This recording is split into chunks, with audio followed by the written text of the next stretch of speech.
Okay, hey guys, we're doing the Untier talk. It's oh my god, it's been a week. It's we've had PUPL, we've had DLC, we have bans, we have so much, and we're gonna try to summarize it in like the best possible way while still giving interesting and nuanced thought that we're known for, the very smart and hot-blooded takes. And by we, I mean my normal co-host H Jad, but also So, co-tier leader Akir. hello, hello. Our resident mushroom. I really like. So we've had you on before, and what I really like is that it gives us the veneer of here's all the people who get things done. This is like the leadership in PU, and people don't realize that like if we could axe Sajad and there would be no change in the amount of stuff that gets done between the three of us. Absolutely nothing. I do absolutely nothing but complain about the tier, and people listen to me about it. So that's uh, that's a cool thing. Pretty much. Doing it for how many years now? 3, 4 years? Crazy. Yeah, yeah. I mean, sometimes you vote on like a sheet that we just hand you. That's about it. Oh yeah, it's crazy that those sheets get handed. By the way, who does those? We do. We do. I've done most of them up until this point. I think Zarda's done the past couple. No, I only did the last one because you're like hosting everything. Anyway, okay. Since last week, what did we have? We had a VR update, a very big one. I'm not going to talk about it because what's the point? We had DLC and bans and stuff. That's ridiculous. Uh, then let's see. We had Isle of Armor come out, and we immediately had to do some quick bans. Porygon 2, Magneton, Scyther, also Chansey, but and you did that before us. I don't think there's any point in us talking about them. Those are clearly like, oh, super broken NFEs. I don't think anyone listening to this is massively shocked about what happened there, so we can just skip past that. Um, what happened? I'm just going down the list of things. Hidden Ability was released. Specs stepped down. That was sad. PU Open signups. Gotta plug those. Go sign up for the PU. If you're listening to this and haven't signed up for the PU Open, that's depressing. There's no reason not to. And then, okay, yeah, here we go. We get to the bans. So after the DLC, everything went to shit because we thought, okay, DLC not a big deal. We get some NFEs. We banned the obviously broken ones that we're gonna get. Like that's not a problem. You know, we'll get rid of Chansey and we'll get Rock faster. That's cool. And then the big thing was gonna be the tier shift, the accelerated tier shift that was gonna give us like Dunsparce way faster. But instead, they did tutor moves that just broke random balanced mons that we already had in the meta and then Mm-hmm. and then the meta just broke. We were in a much better place. Like I mean, I was building for this pre DLC meta. I was actually really happy. Like it wasn't perfect. We probably would have been the Silvali's regardless, but we had like a pretty decent handle on things, and shit just broke. There's Yeah, there's I no think other way to put the it. meta. Yeah, the meta was moving to a nice spot. I felt pre DLC, pre tutor move, pre everything going batshit crazy. I actually built my first team that I was actually happy with, and then everything went crazy. So yeah, it's back to not back to square one. I don't want to say because we made a lot of progress with the set of quick bans we did, but yeah, there was a lot of things that we had to do with the advent of that stuff. Mm.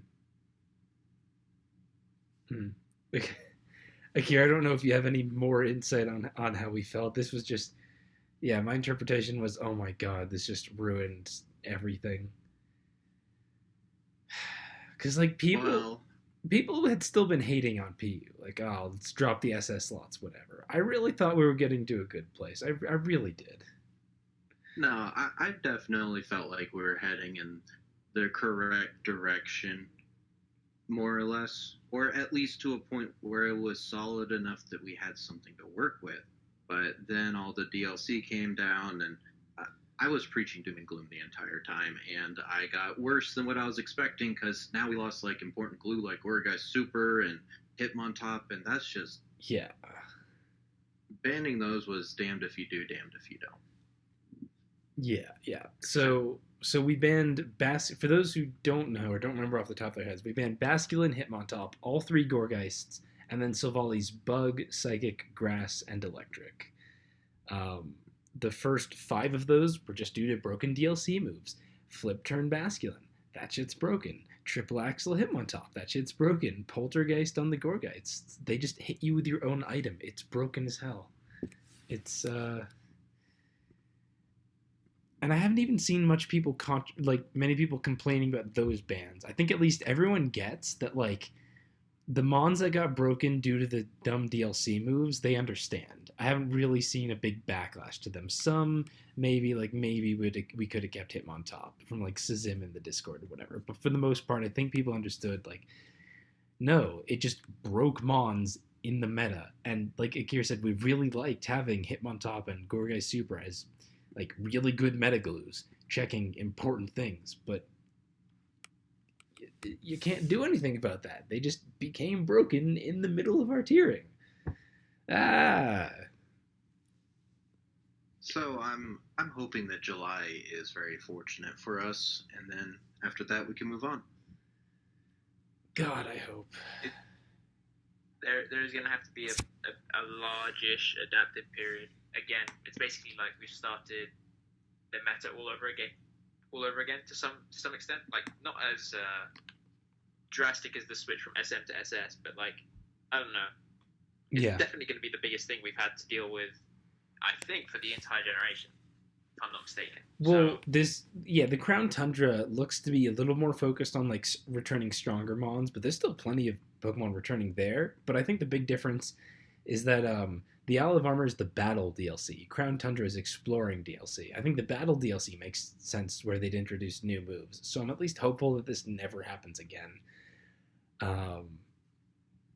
That's why I wanted to provide as a reasoning. I have seen a couple people be like, "Oh, this is going to happen again with the next DLC." I wouldn't count on it, but man, if I had my way, this would be the last big ban we do, and then July tier shifts like maybe one just to shift around, and then we're done. We can go back to public votes. I would be really happy with that.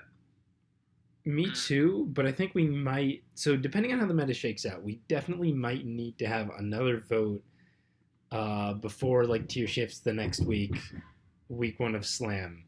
I'm not saying we definitely do. I have not played a ton of the new meta. I've played like a couple games, have not really had the time to build yet. It's only been like a day and a half. But it's important to acknowledge. It is important to acknowledge that there's still Thievel and Kadabra and what's the other mon that looks potentially really problem? Oh, Throw. Thievel, Kadabra, and Throw, I think are just like potentially, not guaranteed, potentially things that we're really gonna have to deal with. Thievel in particular, I know people are going like, "Whoa, why do you include this?" And it was on the sheet. It only got 2 ban votes. I was actually like a lot closer on Thievel than I expected, but then it turned out like even if I'd voted ban, it wouldn't have gone. That's something we're certainly going to have to look at. But like at the time of the vote, no one had really used Stakeout whatsoever. Everyone was focusing on the other broken stuff. Stakeout specs is really, to me, a big push for like maybe it's a problem because it hits mad strong and it has parting shot, and that's just a terrifying combo. Yeah, I think the big thing with Stakeout is just that it allows it to just click Dark Pulse constantly without any real repercussions. There's no real need now that Hitmontop is gone and all of that stuff to really click any of the other moves like Psychic or Burning Jealousy or whatever. Even Parting Shot, you just click Dark Pulse constantly. It feels a lot to me like Stoutland from previous gens with a bit more speed and the pivoting move. Mm-hmm. It's like you just click Dark Pulse, and if there's a throw that's for death, okay, you can click Psychic, but it doesn't mean you have to click Psychic. You can just click Dark Pulse and see what it does. Yeah, and it's not for sure broken, but it's pretty terrifying. And then there's still Unburden. Like Unburden was definitely the source of bit of people like being real. I think this was pretty dumb, but people were definitely on about Unburden like before the DLC. Okay, not dumb, but like I don't agree. I didn't think it was a big issue, and I'm the one who lost the Thievel in PUPL. I'm like, no, it's not the biggest deal, but I know people are. This is something they're concerned about because in both with stakeout and unburden, it kind of just removes the ways that you want to beat it. You know.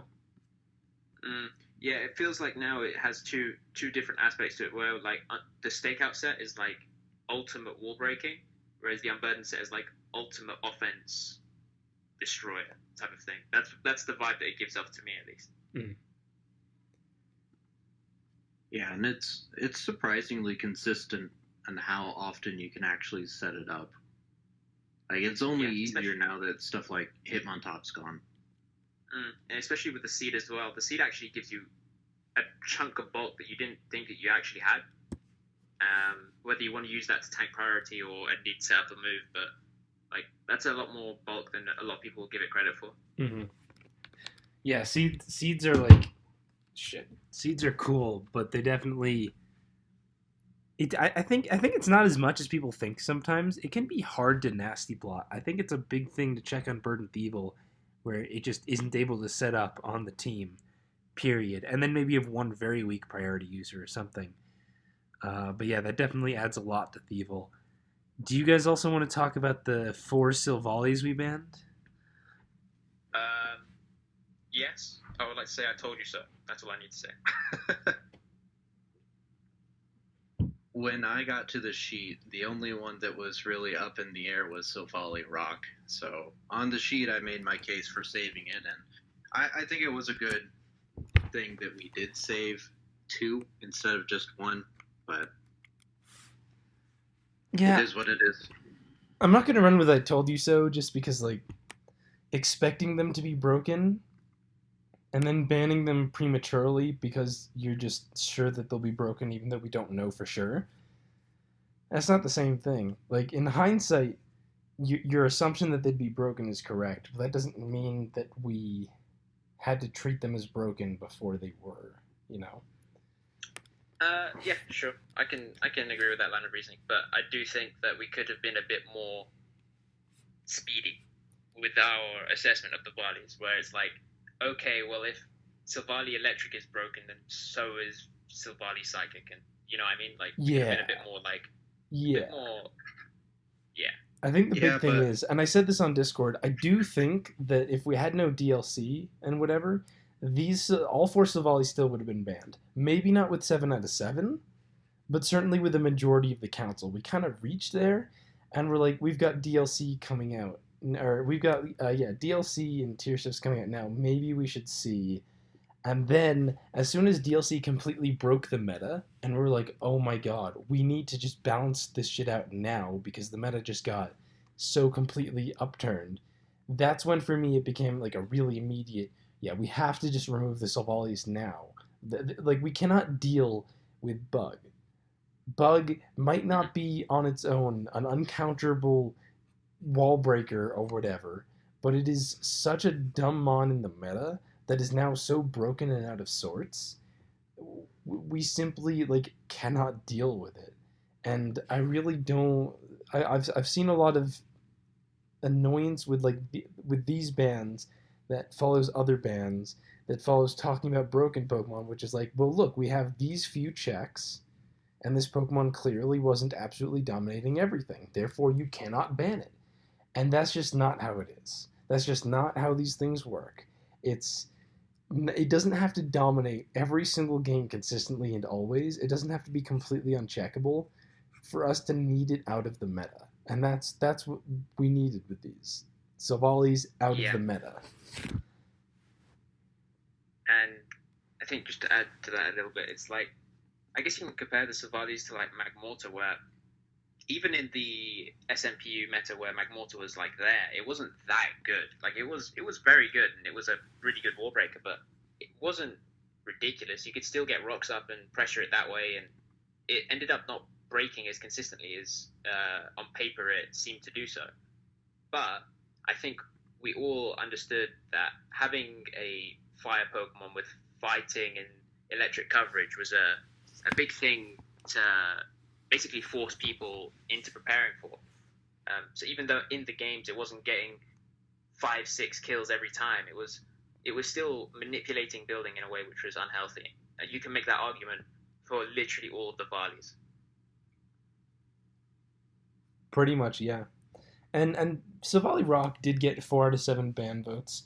I definitely feel where Akir and who voted no ban. I think 2 times the tap and Sam. Sam. Yeah, I definitely feel where you guys were coming with no ban, and certainly like if we are gonna keep 2 Savalis, it would be Rock and Ice because together they are like resisted by very similar things, weak to very similar things.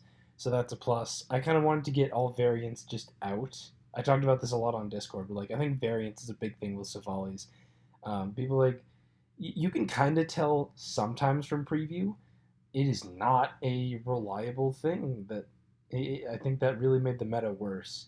Um, Plus, just like the Yeah. variance in sets and coverage that they could run made things dumb. And I think Yeah. the same is kind of true for Rock. Like Flamethrower and Psychic Fangs and Grass Pledge are all these things that it can still pull out. But at least like these Yeah. two things are very similar. You know, they're both like resisted by steel and weak to fighting and all that kind of stuff. And overall, you work in similar-ish checks. Um, so I'm hoping they'll be balanced. I don't want to ban all the Sylvalis, but you know, if we have to. Yeah. Uh, I think just to quickly add onto the Silvali thing, it's like I think people too much were trying to treat the Silvalis as individual things and forgot to realize that like fundamentally these are all basically the same Pokemon. Yeah. It's just the stab that changes, right? So the difference between Silvally Ground and Silvally Ice still isn't that huge. We're not talking about the difference between an S plus ranked Pokemon and a D minus ranked Pokemon, even though that they were at that stage at one point in time. Mm-hmm. We're talking about basically the same Pokemon still, and I still think people have that attitude of like, oh, this in like a VR where it's like, oh, we should only consider be banning the S rank Pokemon at the time. It's like no, often things that are in B rank or A rank. Example like Linoon, I guess. Linoon was in like B rank, I think, or like A minus in. Or as Linoon with the belly drum and extreme speed. Yeah, I think a lot of listeners will like not remember that PU had to deal with belly drum E speed Linoon for a while. Yeah, but that's the level of insight we give on Untier Talk, isn't it, Megazord? Mm-hmm. And wait until Akira says that it was in black white too. Yeah, it's like oh, we had to deal with those things as well. So I can talk about black white for days, but I guess my main take on Silvally was they are effectively a double-edged sword. Like, yeah, they do break a ton, but they also add a lot of cohesion to the tier as well. I view them in the same vein as like Gen 2 Snorlax, if that makes sense. Like, is it broken? The argument could definitely be made, but it also added a lot of balance to the tier, not in the same way as like everything is the exact same, but in the same of like if Snorlax wasn't there, Zapdos and Raikou would be the best mons in the tier, and they're much worse. Like, so that's how I thought of it, and that's why I didn't want to ban all of the Savalis even now. So I'm glad we kept Rock. That way, people at least have some level of diversity, some level of options, and still can potentially build with some level of cohesion. Yeah, I think I want to expand on that real brief to say that like I've seen metas very balanced around a single mon. It should never be a meta with tier shifts like this. I think something like Snorlax can totally work, or Primal Groudon and Ubers that I think a lot of people will be able to jump to. Even OU can be a lot better centralized around a single Pokemon. But when a tier with tier shifts that keeps changing and rebalancing tries to do it, I think that makes things significantly worse. Because if the whole meta relies on this one thing, this one concept, or like in this case, we had to ban some real big defensive things. Savali Bug and Savali Psychic and Gorgeists all went. That is huge for Throw. That is why I'm afraid of Throw and Phalanx in a big way right now. They are so much scarier. But I don't think we can centralize the meta around Sylvalis when we don't even know what the meta is going to be in a couple weeks. Yeah, and I think that's the main problem with the format. It changes bi-weekly, and I don't think anyone likes that. No, I cannot wait until we get back to slower tier shifts and just like getting to do our low tier stuff. That's why there's gonna be the Pokemon Direct tomorrow. I would be so upset if they did a Sinnoh remake in 2021.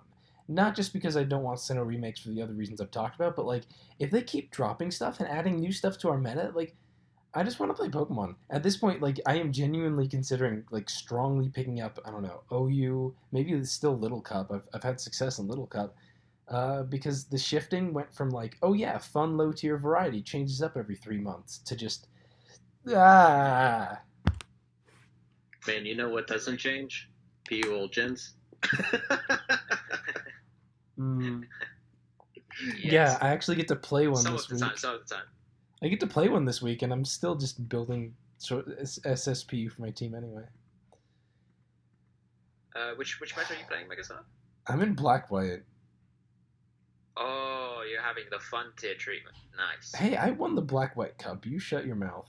Anyway, what Akira was trying to do is move us over to the PUPL talk, which, yeah, PUPL happened. That's still important to go over.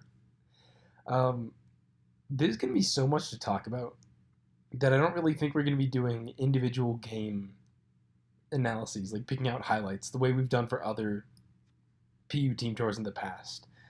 Instead, we're going to be kind of doing overview, summary, most interesting things that happen, stuff like that, without really hitting specific games, because I just don't think we'll have time when we're also covering all the other PU news. It's not like, oh, the only thing going on is Snake. It's PUPL and a billion other things. So that's kind of what we're going to do.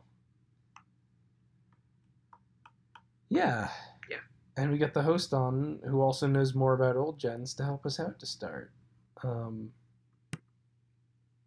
so let's just jump into, I guess, the actual matchups. So there's the Beartix versus the Dracloaks we can start with. I'm just going down the sheet. The Beartix pulled out the win, which is what we predicted based on like our seeding and stuff. This was probably the least amount of upsets here. Only Byron versus Haysup is like massively shocking to me. Um,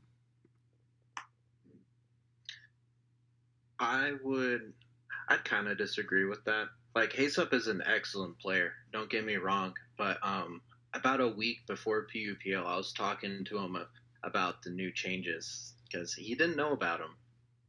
So I think week 2 Hasup's going to be stronger than week 1 Hasup. okay, that is interesting. Yeah. Um, Yeah, but I aside think from that, Ace up as well. I think all the other games are like this is there was a winner that you would predict, or in the case of Tasker versus Planet, that's pretty even. And the only exception is Black White, bit of a variance tier, so I'm not like that shocked. DNB pulled out a win.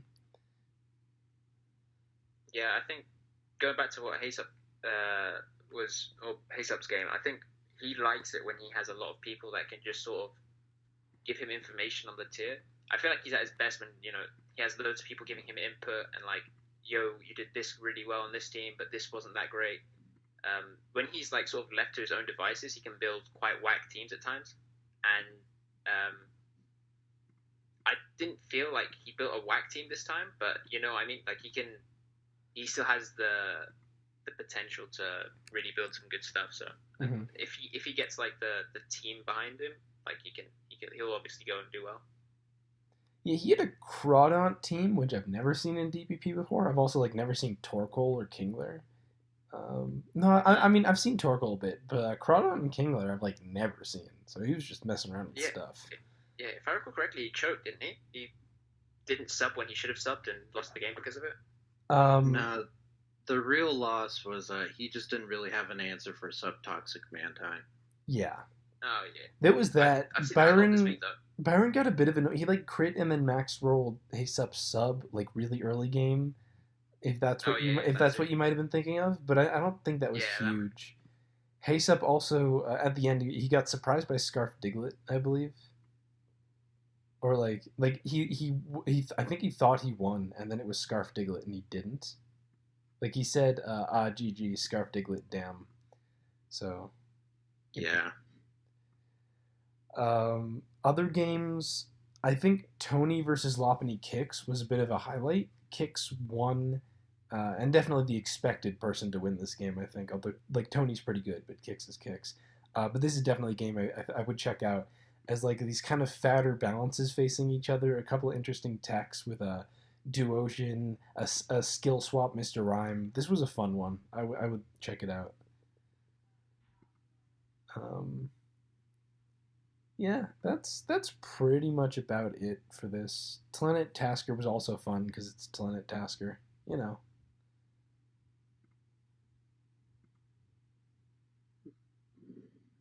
No, nothing else. All right, fine. No. Oh, and then this was also the Gefahrlicher, not Gefahrlicher. The DNB Chill Shadow game that was the one where he just like kept getting insanely lucky. Yeah, he got a crit, and then he dodged Rock Slide, and then he got another crit, and then he got a freeze crit. No, he got a crit, and then he dodged Rock Slide, and then he got two more crits, and just like auto one versus Chill Shadow. And he had this like wacky cheese team with I assume Tail Glow Pass Volbeat and three water types, but it was just messed up. That was probably the worst game of the week. Just in terms of like what can you do? Sometimes you just get that unlucky. That team is actually Rain. Oh, it's Rain Volbeat, not Tailglow Pass. I'm so I, bad. I only say that because he revealed it in the Gen 5 Swiss. So Okay, I'm just really stupid. Like no shit, it's Rain. Three water types in a Volbeat. I go, oh, Tailglow Path. Oh my god. Yeah. Okay. Uh, GGOPW versus Bobby Dagan. That was also a pretty good RS game, worth checking out. Like a fun back and forth. They both had blimp teams. People were talking about, hey, that game was fun. So yeah, that's that matchup. I guess I'll just keep leading things along. We had the Yeah. Meowstick versus the Karkles. This is my team, so I can give more insight. Karkles won. We did power rank them below Meowstick, but not like significantly. This was a pretty annoying set for us, to be honest, because there were multiple games where I feel like we brought pretty okay teams, and we ended up having like really rare specific and really shitty matchups. Um,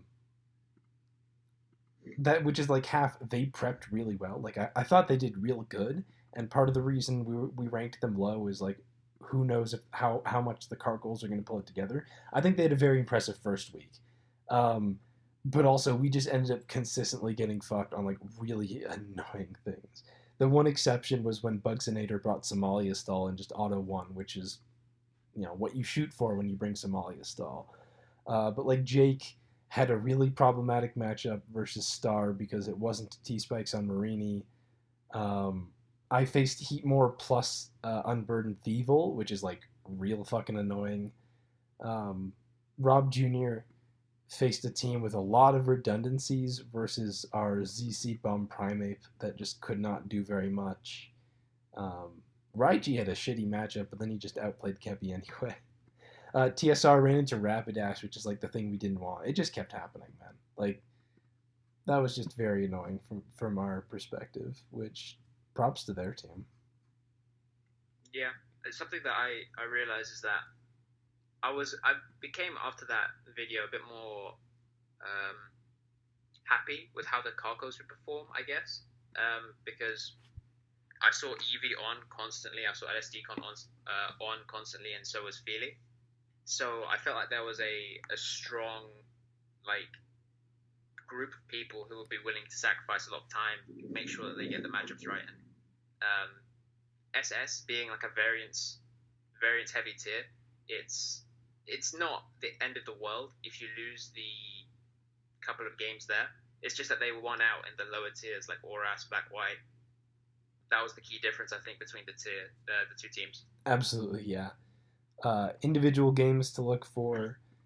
Um, Raichi versus Kepi was interesting just because I think that was a pretty good case of Raichi having like not an ideal matchup, but played it very well and uh, honestly a bit of a showcase for why like people who are mainers and have success in main tiers can still struggle with tour players. Even someone who's like not as like big SPL guy as Raichi. Um, black white, I will say that wasn't so much problem surprise matchup as much as just we lost to Sneasel. Oops. And I also think Gen 4 is worth a shout. Friend of the pod Specs. This was actually I couldn't tell you about the DPP matchup. I can just tell you Specs outplayed the shit out of General Annoyance. It was just um, like he just kept doubling and predicting, and General Annoyance just was way behind. And honestly, the game only became mildly close because Specs got kind of unlucky. But he just kind of that was my analysis anyway. Kier, I don't know if you have more on that, but I felt like Specs put up a pretty strong DPP there. I think they both did, honestly. Like, yeah, it is true that Specs did play better, but also I would say that I like GA's team more. Yeah, okay, fair enough then. Like, I have Specs' team somewhere. I just need to find it again. But the big thing about it was Murkrow is all over the place now, rightfully so, in my opinion. And it just loses to Murkrow. That might be fair. I couldn't tell you. DPP prep is not my place. The big thing about Murkrow at the moment is it's just incredibly good as a mixed wall breaker, if not probably one of the best ones. Like Brave Bird hits just about everything neutrally, and what it doesn't is either hit by Heat Wave or Hidden Power Grass. So if you want an actual Murkrow switch in, you're probably using Ampharos. So I think it's a good snapshot of what the metagame leading up to PUPL was. Interesting. Okay. Because he like GA brought a Murkrow, but didn't do anything. I guess because Specs was just ahead like the whole time. Yeah, like there's one turn. I actually love this match for what it's worth, but it was I do believe turn 12. Yeah, I got pulled up. So the Murkrow kills the Blossom. Normally, the answer would be to go into Relicanth because, Murkrow just use Brave Bird, but because Murkrow also carries Hidden Power Grass, GA was forced to reveal his Scarf Pinsir early, which meant that Specs knew that it was Scarf and not Banned, which meant that Defensive Mischievous worked, and it was good. It was a good match. I loved it.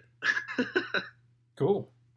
Also, shout out to Specs for the part where Pinsir Stone Edges his Mischievous and crits it and does 70, and it's left on like 2%. And then Specs burns it with Will-O-Wisp.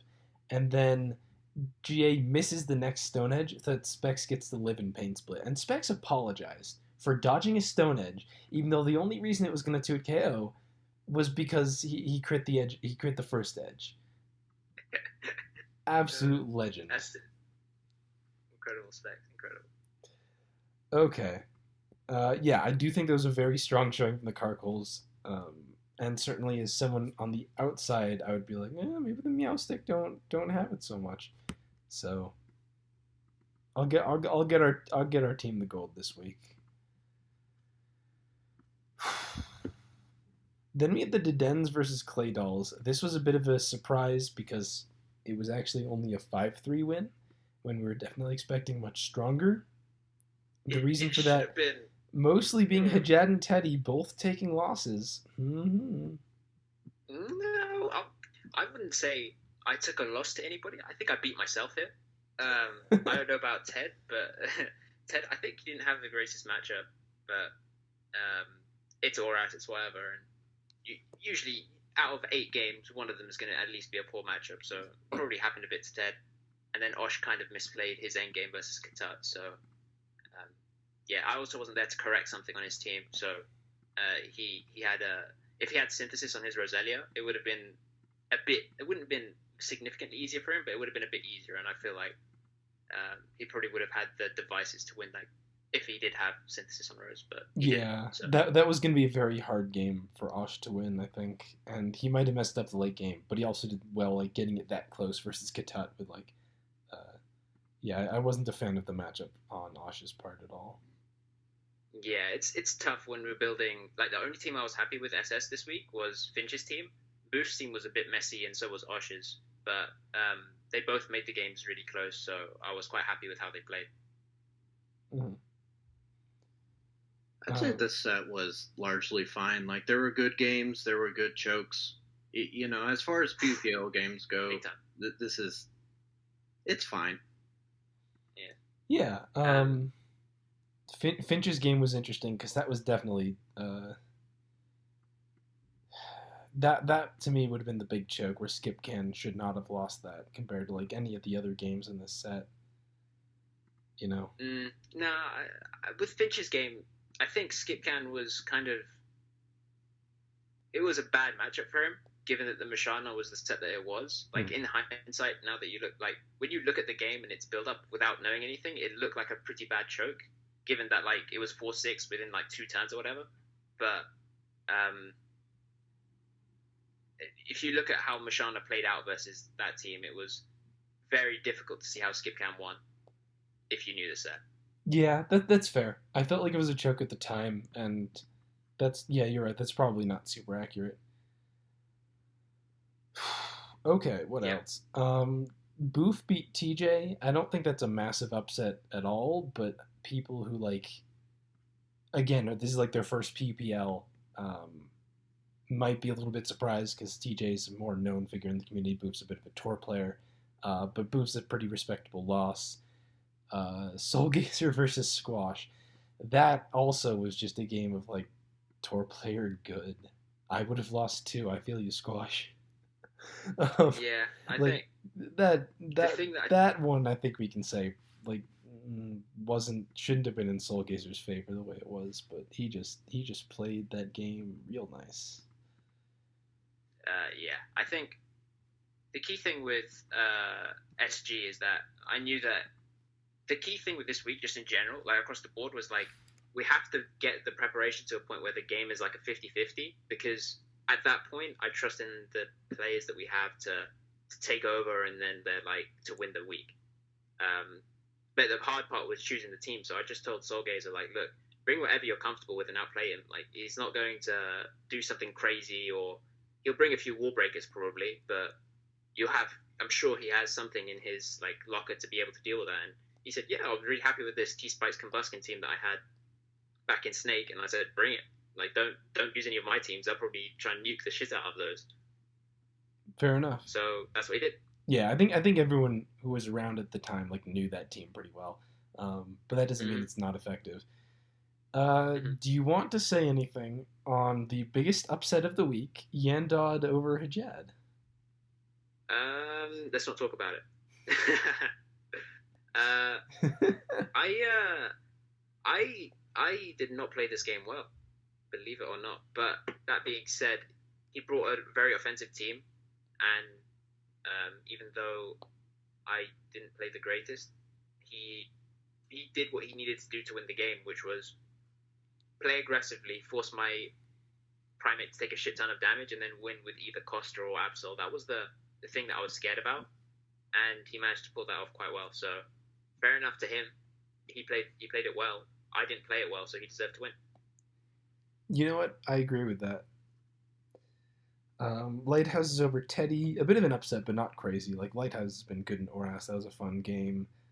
Alkium P2. I don't care about this black white game. Maybe Akir wants to say something about that. And then there's the DPP of Drud versus Metal Gross. I kind of don't want to say anything on either, to be honest. Like Metal Gross brought a sample. Oh, did he? And Yeah, then they played like they played day one, right? they did. Jacques, can you do me a favor and make a DPP team this time?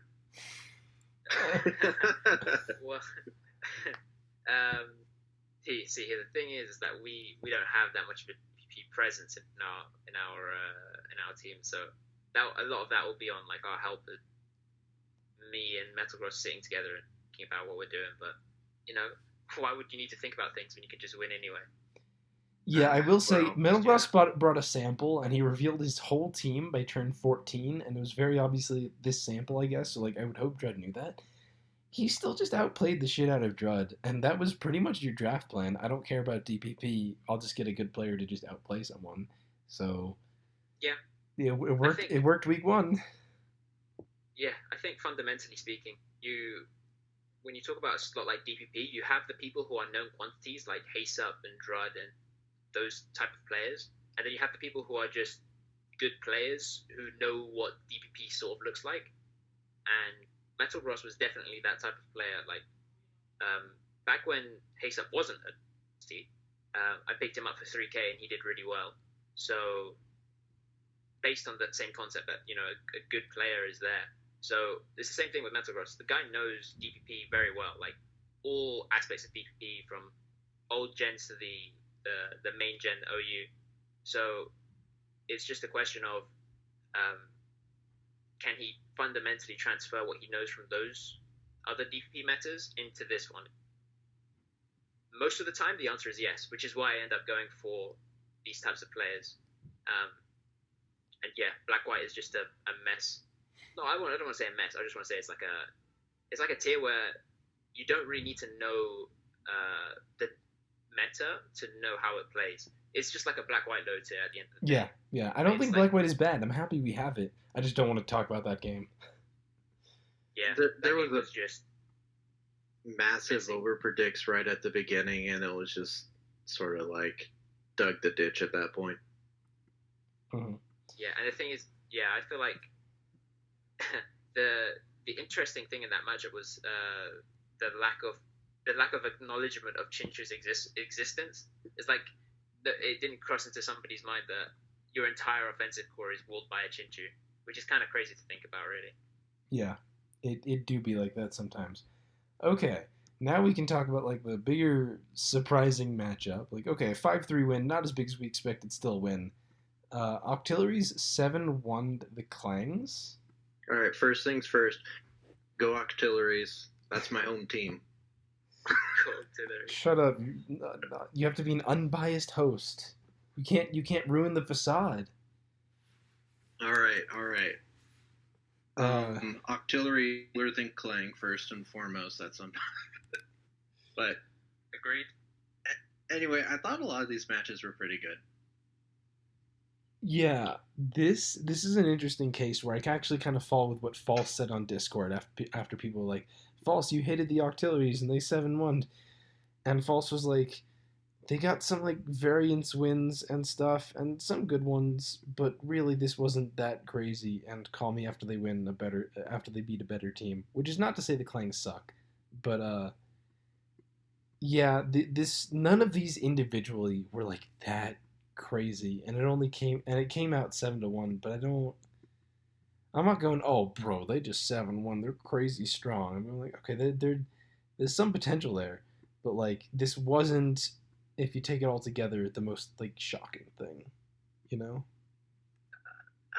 No, I'll disagree with that. I'll say the Octillery. A lot of people were saying the Octilleries as they had no shot going into the entire tournament, and I told Tone this straight after the auction. It was like, don't think about it like it's having a bad auction. Like, you have 100K worth of players in your roster. There is potential in what you have. You just have to bring out the desire and passion within these people to win games of Pokemon. And fundamentally speaking, Pokemon is a game where if you put more effort in, you will win more of the time than people who don't put effort in.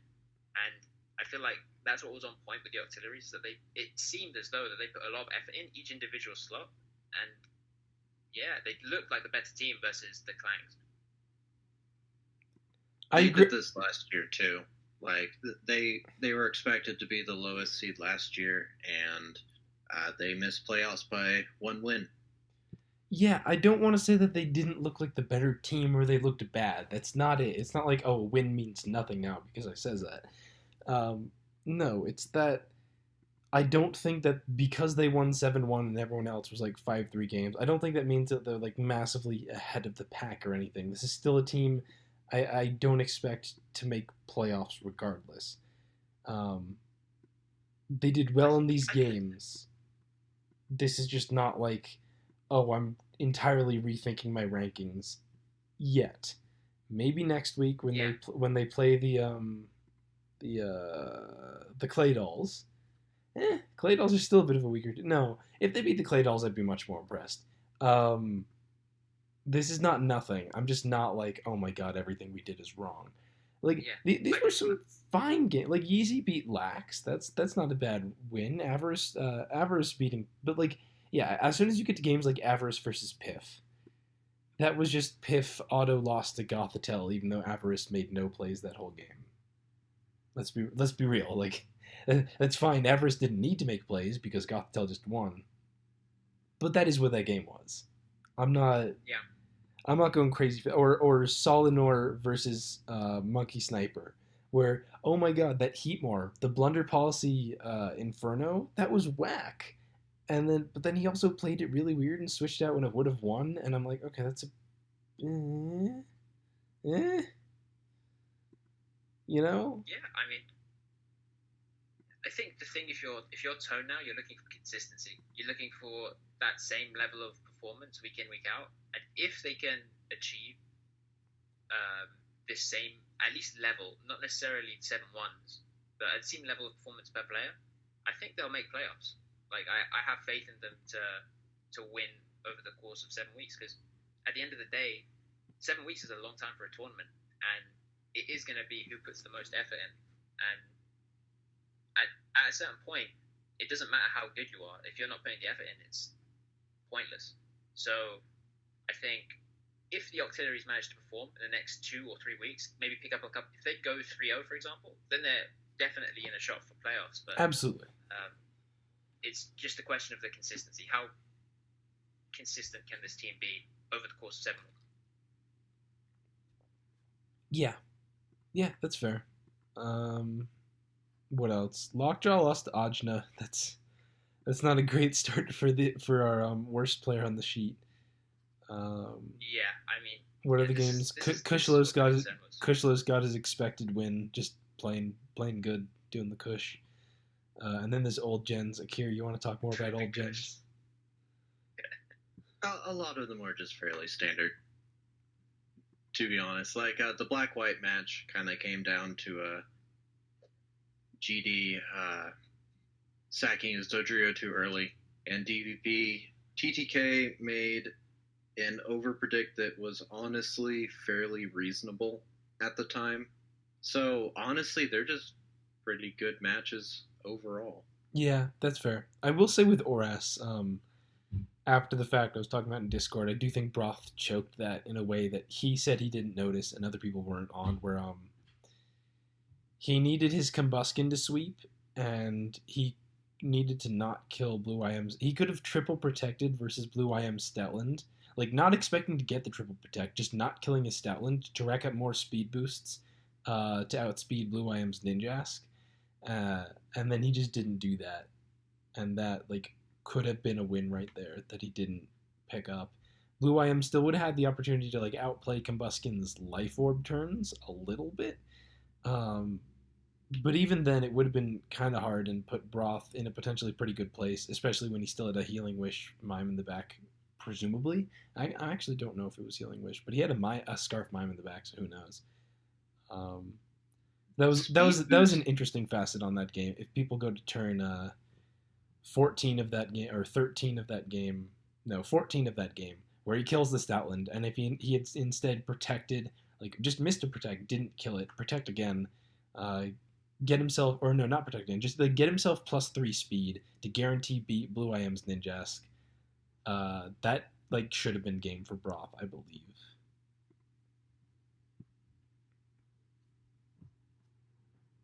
So yeah, there you go. Thank you for coming to my TED Talk.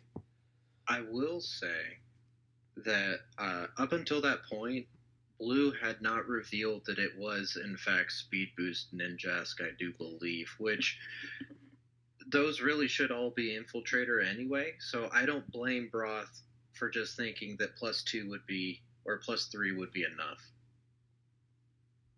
Yeah, Speed Boost Ninjas isn't that common, but also it's definitely a thing. I don't think they all necessarily have to be Infiltrator. I don't know. Just a bit of a thing. I think the Speed Boost is more like an SM thing. But that's okay. I just remember Infiltrator from way back in Oros, that eternity and a half ago. Mm-hmm. Yeah, I don't remember enough of Oras, to be honest. Well, that about covers it for week 1. There's going to be week 2, obviously, happening. We've got the Clay Dolls versus the Octilleries. Clay Dolls looking to bounce back from a not amazing start versus the Dedens, and Auxiliary's looking to keep up the momentum. We've got the Clangs versus the Bearticks, where Clangs just got 7-1, and the Bearticks beat the Drakloaks pretty solidly. So that's something the Clangs are gonna need to overcome because otherwise the Bearticks are looking pretty strong. We've got Karkles versus the Dens, so we'll see if that kind of neuters the strong momentum I think Karkles have coming off this like pretty impressive week from them going into the team that looks the strongest. And then we have Drakloaks versus Meowstick. Both teams like ranked kind of highly, but took 3-5 losses, looking to turn things around. Yeah. Any big highlights you guys want to talk about? You're looking forward to? Uh, For I me, don't even know. Me versus NST will be a fun game. very much so. Yeah, I like that. Yeah. I like seeing False get broken out. He's actually starting this week. False has been released. False has been released to try to squash what Soulgazer did. We'll see if that pans out. I like to see. I want to see Lax versus Tony Flygon because they're just like both tour players who I think are more fun to watch in PU in general. Kepi versus Soulgazer is also something to look at because Kepi is someone who got like mad hyped and obviously has a lot of friends in PU and kind of like came out of nowhere to do really well in kickoff and not out of nowhere, but like hadn't had other tour presence and did really well in kickoff. And then Raichi beat him like pretty solidly as like a get bopped mainer kind of thing. And now he's facing Soulgazer. That'll be a really interesting test, I think.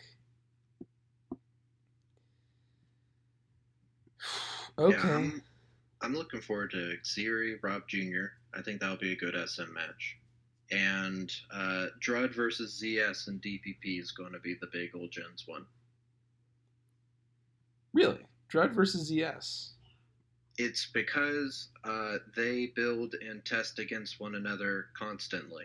Okay. So they are the build partners. So Gotcha. they're going to be bringing out all the stops. I'm excited. Gotcha. Because just on names alone, I would have been like, oh, hey, sub Rufasa. That's a big boy match. But yeah, that's totally fair. Well, that one's also going to be interesting, just mainly to see like how they'll take the meta and how they'll play with it. But like Drud and ZS, no. Yeah, for sure. Okay, I know this has been a very long cast already, and we got to get to like the wrap up stuff and everyone's favorite corner. But first, I just want to talk briefly. This has been a matter of discussion. A couple things. First of all, I think people could just post about the meta more and talk about the meta more. And this is not something to make a huge deal with talking about now. We'll probably cover it more in council minutes and stuff. A lot of people have talked about transparency from the council, which we've worked really hard on. But also, I think part of it that I hopefully talked about better on Discord previously is that people's critiques of the council, they aren't telling us. They're just kind of keeping it hidden and then being mad when we don't like do what people want, even though no one's told us what they want. I think some reactions are like, oh, people are frustrated with specific things, but then they don't want to actually post publicly about them, and council doesn't have that feedback. And even if it's not a frustration thing, posting about the meta is good. It shows like more activity. It's interesting. I like reading people's posts. I like seeing more activity. That's where we pick new council members from. The people who like are actively posting about the meta and talking and sharing their opinions and stuff. That's like where we know, oh, this dude knows their stuff. That's gonna kind of be the push for me in the upcoming weeks, is getting more people willing to actually discuss the meta beyond I hate SS, ban Thievel, or whatever. Well, this has been my stance for a very long time, but I'll say it again. I do not think any one person has a perfect opinion, so the more voices, the better, frankly. Yeah, I think as well. I come across as having a very strong opinion, but by no means is my opinion like set in stone. Like it's still a developing thing, and like the more games I personally get under my belt, the more my opinion begins to develop, and I begin to get those like niche hot takes, I guess people like to call them. But I think it's a strong thing to have when you're capable of making a hot take, to be able to do so. Like doing it in a Discord and saying, "Oh, I think seeking is broken," is like, okay, you're saying that in a live chat, it could be misinterpreted, whatever. It gets forgotten. But if you're trying to make that claim in a, I don't know, like a forum, it comes across as a different type of thing. It comes across like, okay, this guy's trying to make a point here rather than beaming in a live chat in Discord. You know what I mean? So, yeah, definitely, I think people should look to the forums and post more there, especially if they would like their opinion to be taken. Like, oh, this is an opinion that people have. Like, I think Gum made a post where all the volleys are banned, and they made the argument for that. Yeah, they advocated for a though, full blanket Silvally ban, like before the DLC yeah, came out, and that became more popular. Yeah, and I think even though that was unrealistic, and it was never going to happen where we would just blanket ban all the Silvalis. Coming from a Silvali hater, by the way, it still gave people the, I guess, thought or headspace where it's like, oh, let's consider this theoretical or hypothetical situation where all the Valis get banned. Would the meta really improve?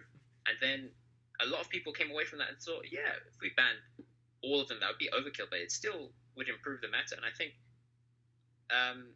we need more posts like those. Like, even though, sure, it wasn't entirely accurate, but that's exactly the thing that forums are made for. I don't even think to say it's super unreal, like it was never going to happen is super fair, just because it mattered to me. That post impacted me. It got me real close. I was fully on board banning all the Silvalis, and then I talked about more on Discord and talked with False. And False actually was the one who convinced me to vote no ban on Ice Volley and just ban on the rest. To keep a single to keep a single Silvally, because that better fit with the gripes that I have with them. But I wouldn't say that has no impact. I like listening to people's opinions, just following their tour games to see what they're interested in, all that kind of stuff. I wouldn't say it's fair to have no impact. I will also say, forum posts have to have a much better impact than Discord. But if your take is specifically, I do not like what the council is doing, I think they're being a problem, I get why people want to share that on Discord more. Grievances feel safer when they're in like a less permanent forum, so I understand that. If they're getting posted publicly at all, which normally they're not, but like I at least get why that wouldn't go up on forums if your grievance is like, man, council really fucked up with the Silvalis here. I would like to see that on forums. I would like to hear that more. If people think we're fucking up, that's good to know, so we maybe fuck up less. But yeah, I at least understand why that's more of a Discord thing. Yeah, for sure. I can get along with that. Akira, anything else to add? I personally actively seek out people who disagree with me, but can still make an argument for it. So please disagree with me. I don't want a bandwagon. Unless you can't make an argument for it. Yeah. Well, you know, obviously, you know who we're talking about. The one person on Discord who is always like, man, council's doing the wrong shit here and has never been able to back it up. Just kidding. No, I'm just kidding. I'm just kidding. There's no one I'm like, oh, fuck that guy. I'm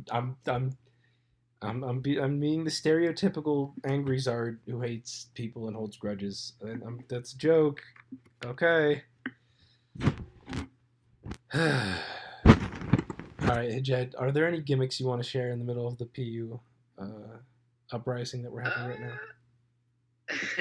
PU uprising. I'll give you a couple. I think early on in the week, our team was messing a lot with ground spam in the SS slots, and something that came up is Trispec Stunfisk, because it adds like that level of Volt immunity, but you can also do a lot of damage with specs. It stops it from being a passive piece of shit. So I like that. That was a fun thing to mess around with. And another cool thing we actually used it in game was Infestation Palpitoad, and it trapped a Clang in the K-Tut versus Osh game, which was totally not my idea. That was all Osh. I told him to use Toxic. But, I mean, Infestation was the thing that he thought would work, and it ended up doing something. So that's a cool thing.